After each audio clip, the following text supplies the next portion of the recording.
Hello and welcome. तो last class में हमने कर लिया था कि अलाउद्दीन के नॉर्दर्न कैंपेन्स क्या रहे, सदर्न कैंपेन्स क्या रहे। हमने ब्रॉडली देखा कि नॉर्थ में जहाँ पर उन्होंने हराया दूसरे किंगडम्स को, तो उन्होंने उनको एनेक्स कर लिया, और साउथ में जो किंगडम्स हराया उनको एनेक्स नहीं किया बिकॉज कम्युनिकेशन इतना प्रॉपर था नहीं। तो उन्होंने जो है साउथ को ट्रिब्यूटरी बेसिस पर छोड़ दिया कि आप मुझे एनुअल ट्रिब्यूट दो। फिर हमने उनके मंगोल से कैसे उन्होंने डील किया ये भी देखा। तो हमने देखा कि उन्होंने बहुत ही हार्ड हैंड से मंगोल्स को डील किया, ब्लड एंड आयरन पॉलिसी अपनाया, और उसके बाद काफ़ी समय तक मंगोल्स से जो है वो भारत को राहत मिल गई। बहुत समय तक मंगोल्स जो है वो वापस पलट कर नहीं आए, वो इतना डर गए थे अलाउद्दीन खिलजी और उनकी आर्मी से। आगे government in action under Alauddin Khilji, इनके अंदर क्या गवर्नमेंट कैसा था कैसा नहीं था वो पढ़ेंगे। मे बी ये वीडियो थोड़ी लंबी हो जाए, let's see what happens. Administrative reforms. The Islamic policy was based primarily on the Persian pagan tradition. The administrative system of the sultans of Delhi was adaptation of universal model to suit the peculiar Indian condition. Alauddin Khilji did not bring about radical changes in the infrastructure of the Mamluk polity. He was not for that matter an innovator in the field of administration. Nonetheless, he was an administrator par excellence. He took personal interest in the administrative affairs, set the guideline, and executed his plan with utmost sovereignty. He concentrated his attention on the functional aspect of the government and made it highly efficient by introducing strong discipline and a sense of duty among the services. The capable and efficient officials were rewarded with, while the incapable, inefficient, and corrupt among them were weeded out mercilessly. Alauddin Khilji overhauled the Mamluk hierarchy by introducing changes in the managerial control. Therein lay his contribution as the best administrator among all the sultans of Delhi. तो क्या कह रहे हैं कि Islamic polity जो है वो primarily पगान tradition पर बेस्ड था। पगान ट्रेडिशन क्या था? नेचर वर्शिप काइंड ऑफ, है ना, कि आप कोई मतलब आइडल वगैरह नहीं बना रहे, आप नेचर के एलिमेंट्स, आप नेचर को जो है वर्शिप कर रहे हैं, काइंड ऑफ वैसा। ये पहले पगान ट्रेडिशन ही मंगोल्स भी फॉलो किया करते थे। तो एडमिनिस्ट्रेटिव सिस्टम जो है सुल्तान का, दिल्ली के सुल्तान का जो है वो एक यूनिवर्सल मॉडल का एडॉप्शन था, क्योंकि इंडिया में थोड़ा डिफरेंट है कल्चर और उनका कल्चर थोड़ा डिफरेंट है। वो नेचर को वर्शिप कर रहे हैं, यहाँ हम आइडल वर्शिप कर रहे हैं। तो उन्होंने एक यूनिवर्सल मॉडल बनाया अपने एडमिनिस्ट्रेशन के लिए जो कि इंडियन कंडीशंस को सूट कर जाए। अलाउद्दीन खिलजी ने कोई बहुत ही बड़ा चेंज नहीं वो लेकर के आए। ममलुक पॉलिटी, मतलब इनसे पहले जो वंश था ममलुक वंश, तो उनकी पॉलिटी में कोई बहुत ज़्यादा चेंज नहीं आया। जैसा उन्होंने पॉलिटिकल इंफ्रास्ट्रक्चर मतलब करा था वैसा ही अलाउद्दीन ने भी कंटिन्यू किया। बट डिफरेंस फिर क्या रहा कि अलाउद्दीन ने जो एक्चुअली एडमिनिस्ट्रेशन में था वो किया। उससे पहले एडमिनिस्ट्रेशन में बहुत सारी चीज़ें थी बट सुल्तान ने किया नहीं। अलाउद्दीन ने एडमिनिस्ट्रेशन बहुत ही सही से किया। जो अच्छे ऑफिसर्स होते थे, जो केपेबल थे, उनको वो जो है अवार्ड करते थे, रिवॉर्ड करते थे, है ना। सूबा मतलब सूबा कहती हूँ, सॉरी, इक्ता दे दिया, गवर्नरशिप दे दी। और जो गड़बड़ ऑफिसर रहते थे, जो ड्यूटी सही से नहीं करते थे, उनको क्या करते थे, उनको मार दिया जाता था या उनको बहुत ही ज़्यादा सीवियर जो है सजाएं मिलती थी, जिस वजह से जो है एक सेंस ऑफ ड्यूटी और एक एफिशिएंट जो है स्ट्रॉन्ग डिसिप्लिन जो है इनके मतलब एडमिनिस्ट्रेटिव यूनिट्स में हमको देखने को मिला। Mamluk sultans had planted not only a foreign administrative system in India but also thrust the Turkish bureaucracy over the head of their subject. It was foreign in composition and character and totally alien to the socio-cultural tradition and sentiments of the Indian. This is why it could not take deep roots in the Indian soil. Alauddin Khilji adopted the structure of slave polity almost in toto. He was not a genius like Sher Shah Suri or Akbar the Great, who could effect structural changes in the civil administration as such. More as a practical statesman than an administrator, however, Alauddin Khilji realized the shortcomings and weaknesses of the Turkish aristocracy and inherent dangers to which the Sultan exposed themselves by depending exclusively upon them in the matter of organization of government. क्या कहा जा रहा है कि ममलुक सुल्तान जो है उन्होंने क्या कर दिया था, वो उन्होंने एक foreign system of administration India में बनाया और टर्किश ब्यूरोक्रेसी, है ना, टर्किश लोग जो हैं वो ब्यूरोक्रेट्स रहते थे और वो जो हैं इंडिया के लोगों को रूल कर रहे हैं। है ना, ये फॉरेन थे कॉम्पोजिशन में, और इनका सोशियो कल्चरल सारा का सारा एस्पेक्ट जो है वो फॉरेन था। ये तो इंडियन सॉइल से थे नहीं, तो इनको इंडियन सेंटिमेंट्स का नहीं पता था। इसलिए जो है ममलुक सुल्तान जो है उन्होंने डीप रूट नहीं बना पाए वो इंडियन सॉइल पर। अलाउद्दीन खिलजी को जो है पता चला, अलाउद्दीन खिलजी ने ये जो है क्या अडॉप्ट किया इसके बाद, structure of slave polity almost in toto. इन्होंने जो है slave polity kind of adopt किया। ये शेरशाह सूरी की तरह जीनियस नहीं थे या अकबर की तरह ग्रेट नहीं थे कि ये स्ट्रक्चरल चेंजेस को सिविल एडमिनिस्ट्रेशन के एक्सट्रीम इफेक्ट कर सके, बट ये एक प्रैक्टिकल स्टेटमेंट थे, ठीक है। इसलिए इन्होंने शॉर्टकमिंग समझा कि टर्किश एरिस्टोक्रेसी को रखने से क्या डेंजर्स हो सकता है, क्या शॉर्टकमिंग हो सकता है। ही therefore did away with the traditional Turkish aristocracy at the top level and reduced its strength in the middle level administrative hierarchy as far as possible. He secularized the Khalji bureaucracy and threw open the state services to the commoners, including the Hindus and the Hindu converts to Islam and other unprivileged Muslims. तो इन्होंने क्या किया, इनको समझ में आ गया कि किसी एक ग्रुप को बहुत पावरफुल बनाना बेवकूफ़ी हो सकती है। जैसा हम लोग दल चालीसा के भी केस में देखते हैं कि वो इतनी पावरफुल हो गई थी इल्तुतमिश के समय में कि बाद में इल्तुतमिश की बेटी को ही हटा दिया उन्होंने, और फिर इल्तुतमिश के आगे आने वाले सक्सेसर्स को अपने मन से वो हटाते थे, बनाते थे, ऐसी सिचुएशन हो गई थी। तो ये चीज़ अलाउद्दीन ने भी रियलाइज़ किया कि किसी एक ग्रुप को बहुत पावरफुल नहीं बनाना है, तो टर्किश एरिस्टोक्रेसी को उन्होंने जो है मिडिल स्टेज पर रख दिया ब्यूरोक्रेसी के, और उन्होंने जो है ओपन रिक्रूटमेंट थ्रू किया कि हर कोई जो भी पब्लिक है, हर कोई जो है अप्लाई करे जॉब के लिए और उसको जॉब हो जाए अगर वो एफिशिएंट है तो। इसमें जो है ख़ास बात यह है कि हिंदुओं को भी अलाउड था, और हिंदू कन्वर्ट्स टू इस्लाम, वो हिंदू जिन्होंने इस्लाम में खुद को कन्वर्ट कर लिया था उनको भी अलाउड था कि वो भी जो है इस पर अप्लाई कर रहे थे। तो ये एक सेक्युलर सिस्टम था रिक्रूटमेंट का। As the Khaljis did not belong to the Turkish ruling elite of the slave sultans of Delhi, they identified themselves with the Indian masses. The new ministry of Alauddin Khalji, as it came into existence after about a year of his assuming the reign of government, did not include even a single Turkish noble of the traditional ruling class. क्योंकि खलजी लोग जो हैं वो slave dynasty के जो सुल्तान थे उनके ruling elite को नहीं बिलोंग करते थे, तो ये जो है ये खुद को इंडियन मासेस से रिलेट कर पाते थे क्योंकि ये भी कॉमनर्स थे थोड़े समय पहले। तो इन्होंने जो है नया जो अलाउद्दीन खिलजी की मिनिस्ट्री थी, खलजी की मिनिस्ट्री थी, उसमें जो है उनके बनने के 1 साल बाद आई, उसमें एक भी टर्किश रूलिंग एलाइट नहीं मौजूद था। Okay, now all of the incumbents were drawn from the non-privileged and non-descript masses, the commonality of India. सारे के सारे incumbent मतलब सारे के सारे वो लोग जिनका जॉब हो रहा था ब्यूरोक्रेसी में, वो सब non privilege section of society को बिलोंग करते थे, इंडिया के कॉमन मासेस को बिलोंग करते थे। ये एक अच्छी बात थी। Alauddin Khalji was an autocrat of the first order. His despotism would very often attain monstrous proportion. Consequently, the working of the government under him was deeply influenced by his personal character of the Sultan. By the personal character of the Sultan. He had won the crown by force and he could hold his own by his military prowess. He was a police state established on barbaric principle. Might is the supreme right. To which may be added Hitler's rhetoric, that is, dispute as to what is right can be decided by the arbitrament of the war.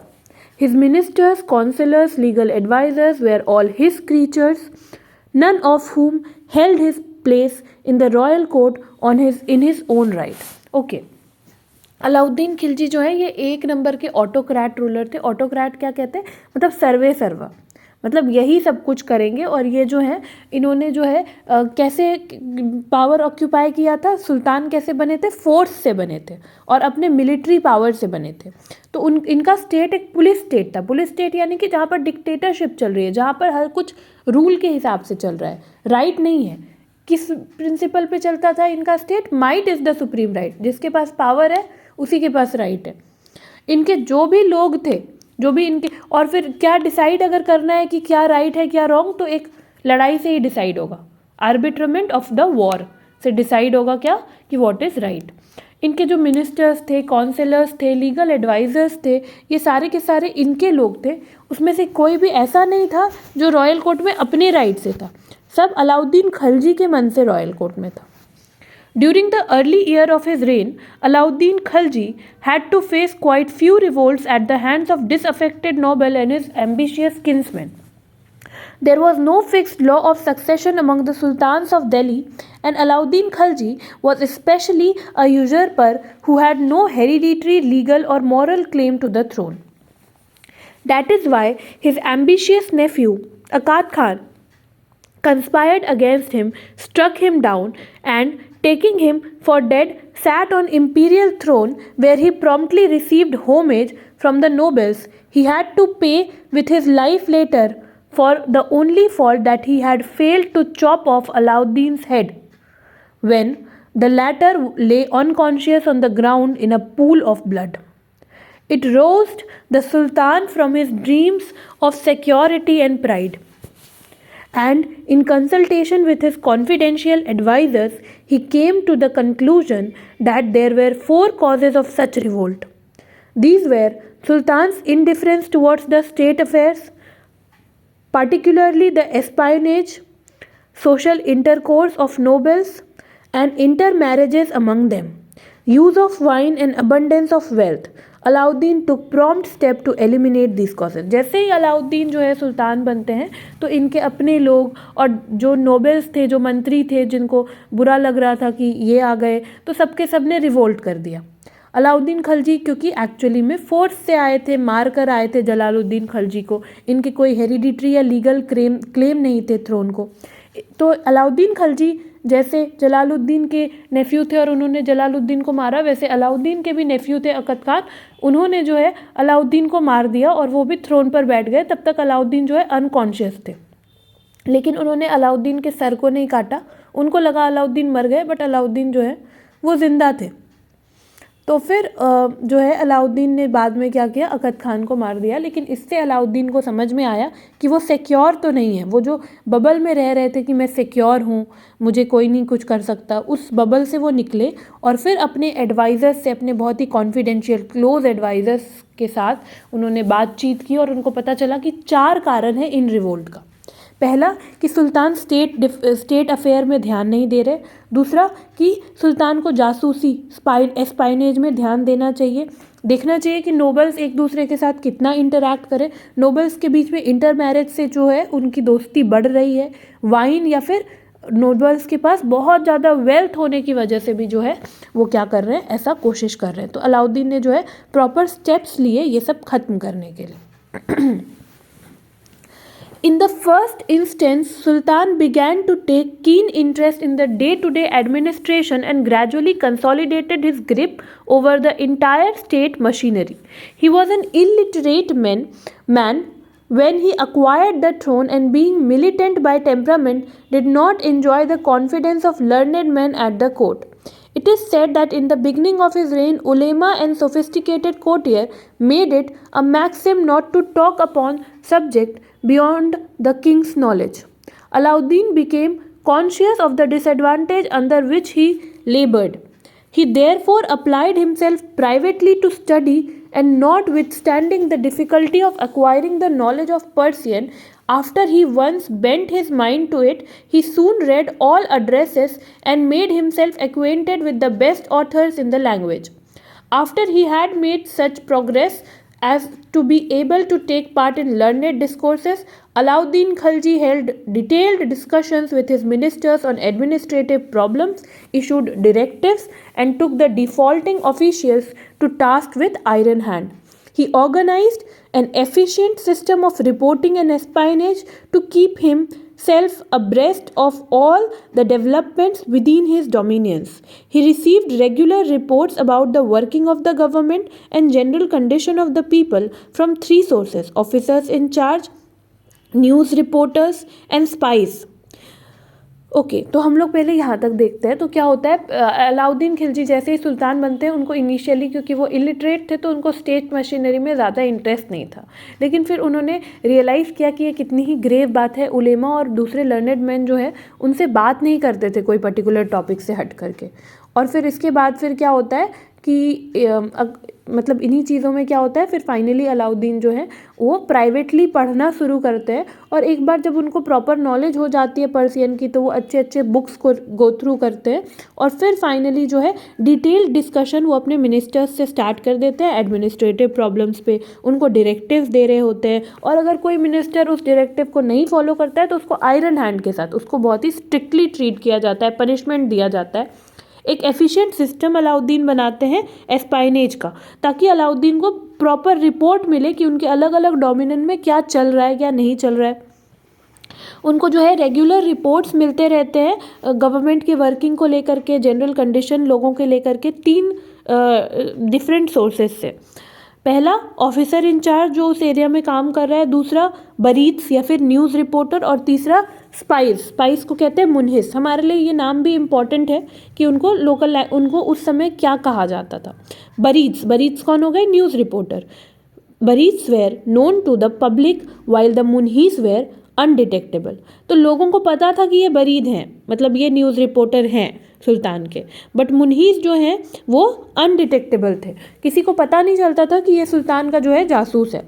Letter communicated directly with the sultan and were a real terror to all the high and the low. तो जो मुनहीस हैं वो directly सुल्तान से communicate करते थे, और वो ही मतलब उस बहुत ही रिस्क पे होते थे वो। They were spread all over the empire. Arrangement made was such that no action of good और bad man was concealed from the sultan. No one could stir without his knowledge, and whatever happened in the houses of the nobles, great men, officials were communicated to the Sultan by his secret agent. तो जो मुनहीस हैं वो actually में एकदम ख़तरनाक चीज़ थे। वो हर जगह पे एम्पायर के फैले हुए थे, और एक भी एक्शन जो है ग्रेट मैन का, ऑफिशियल्स का, जो भी होता है नोबेल्स का, कुछ भी सुल्तान से छुपा नहीं था। System of reporting went to such a length that nobles dared not speak aloud even in the largest palaces, and if they had anything to say, they communicated by signs. The dread of Sultan's spies made the high ups, including the ministers, princes of royal blood, queens, and other members of royal household, tremble within their own apartment, and none was sure as to which of his family or company was a secret agent of Sultan. On the basis of these reports, Sultan wiped out the disaffected noble and their families, called for the explanation of defaulting official and punished the people at large. क्या हो गया? एस्पॉइनेज system इतना ख़तरनाक था कि मतलब royal लोग भी जो है ना वो बहुत डरे रहते थे, नोबेल्स भी वो बिल्कुल बोलते ही नहीं थे, कुछ साइंस में बात करते थे कि किसी को पता ना चले। रानियाँ, रॉयल प्रिंस जो हुआ करते थे, नोबेल्स हुआ करते थे, अपने खुद के मकान, अपने खुद के कमरों में इनको बहुत डर लगती थी कि पता नहीं कौन है जो सुल्तान का जासूस है जो सुन ले, किसी को नहीं पता। और इस वजह से क्या हो गया, अलाउद्दीन को बहुत फ़ायदा हुआ, क्योंकि इनके जासूस से इनको पता चला कि कौन से लोग हैं जो इनके अगेंस्ट हैं, और उनको ये ख़त्म कर पाए, उनका खात्मा हो सका। Now secondly, Alauddin Khalji introduced total prohibition in the capital and its adjoining territories. Gambling was also forbidden, wine shops were closed down, and wine merchants and gamblers were turned out of the city, and heavy taxes which had been levied from them were abolished. The Sultan himself gave up drinking parties and directed all the china and glass vessels of his banqueting room should be broken. Their fragments were thrown out in front of Badaun Gate, which they constituted a big heap. On the orders of the Sultan, jars and casks of wine were brought out of the royal cellars and emptied at the Badaun Gate in such abundance that mud and mire was produced as in rainy season. The use of wine in feast and social get-togethers was declared a penal offence. Exemplary punishments were inflicted on those who disobeyed the law. Nevertheless, selling and drinking of wine continued secretly, and Sultan was ultimately constrained to permit a limited use of wine and spirits to the people in the privacy of their homes. क्या हो गया, अलाउद्दीन खिलजी ने दूसरा काम क्या किया, उनको दिख रहा था कि गैम्बलिंग या वाइन ये सब गड़बड़ कर रहा है, तो उन्होंने गैम्बलिंग को एकदम बंद कर दिया और वाइन शॉप्स को बंद करवा दिया, दिल्ली और उसके अगल बगल के सिटीज़ से हटा दिया। वाइन शॉप्स पर बहुत ही लंबा चौड़ा टैक्स लगाया जाता था, वो जो है बंद कर दिया गया। सुल्तान ने खुद भी वाइन पीना छोड़ दिया और अपने सारे के सारे जो भी चाइना वेसल्स थे, जो ग्लास वेसल्स थे जिसमें एक्चुअली वाइन पिया जाता था, वो सबको तोड़वा दिया और उसके साथ साथ जो वाइन के जार्स थे और ये सारी चीज़ें सबको बदाऊं गेट के पास फेंकवा दिया और एकदम कीचड़ बना दिया। मतलब इतना ज़्यादा मतलब लिक्विड था और वो सारी चीज़ें तो तोड़ करके लग रहा था कि रेनी सीज़न चल रहा है, बारिश हुई है, इतनी मिट्टी वैसी हो गई थी गीली। वाइन के यूज़ को जो है फीस्ट में, सोशल गेट टुगेदर्स में एकदम जो है वो क्रिमिनल ऑफेंस माना गया कि आपको जो है उसके लिए कड़ी सज़ा मिल सकती है। लेकिन फिर भी सीक्रेटली जो है लोग वाइन खरीद रहे थे, कंज्यूम कर रहे थे। तो फाइनली सुल्तान को पता चला, तो सुल्तान ने क्या किया, अलाउद्दीन ने क्या किया कि प्राइवेट मोमेंट्स में कहा कि आप कर सकते हो, you can consume wine but publicly नहीं। Now let's see the third step what Alauddin did to मतलब as his government as his measures to control whatever was against him. Thirdly, Alauddin Khalji took stringent measures to bring the nobility under effective control. As stated earlier, traditional Turkish nobility of the Mamluk era was wiped out and replaced by new class of aristocracy, most of whom were his own creatures. Therefore, Sultan did not face much difficulty in accomplishing his objective. He placed numerous curbs on the social mobility and interrelationships. The nobles were not permitted to visit each other's houses or give feasts or hold meetings. They were forbidden to enter into matrimonial alliance without the consent of the Sultan. Burney writes that this order was carried out with such rigidity that no stranger was admitted into a nobleman's house. Feasting and hospitality fell quite into disuse. Through fear of spies, the nobles kept themselves quiet. They gave no parties and had little communication with each other. No man of seditious, rebellious, or evil reputation was allowed to come near them. If they went to the sarais, they could not lay their heads together or sit down closely and tell their troubles. It is causely, यहाँ पर लिखा हुआ है, it will be closely. Their communications were brought down to a mere exchange of sign. तो क्या हो गया कि तीसरा उनको नोबेल्स को कंट्रोल करना था। इसमें सबसे पहला स्टेप तो ये किया कि टर्किश एरिस्टोक्रेसी को हटा करके उन्होंने अपॉइंट किया, ओपन रिक्रूटमेंट था और जो भी लोग आए वो अलाउद्दीन के लोग थे, तो उसको कुछ खास प्रॉब्लम हुई नहीं। पर उन्होंने साथ साथ नोबेल की जो है सोशल गैदरिंग, एक दूसरे को बुलाना, पार्टी देना या इंटर रिलेशनशिप, इंटर मैरिजेस, ये सब बंद करा दिया। अगर किसी को इंटर मैरिज करना है तो वो सुल्तान के परमिशन के बिना नहीं कर सकता था। बर्नी कहते हैं कि एकदम फीस्टिंग और हॉस्पिटैलिटी तो एकदम डिस्यूज़ हो गया था, मतलब कोई नोबेल दूसरे को बुलाता नहीं था, कोई स्ट्रेंजर जो है नोबेल के घर नहीं जा सकता था, कोई पार्टी नहीं होती थी, कोई कम्युनिकेशन नहीं होता था। अगर सराय में भी दो नोबेल मिल जाते थे तो वो दोनों एक दूसरे के अगल बगल नहीं बैठते थे और बस साइन के थ्रू कम्युनिकेट कर पाते थे। कोई अगर बगावत पे उतर आया है, रेबिलियस इंसान है ना, तो उसको तो नोबेल के साथ जो है रिलेशन रखना अलाउड ही नहीं था। तो ये सारी जो है एडमिनिस्ट्रेटिव कंट्रोल्स जो अलाउद्दीन ने किया वो ये है। Then we have fiscal policy and revenue reforms. I think will do it in another video. Thank you so much. Thank you.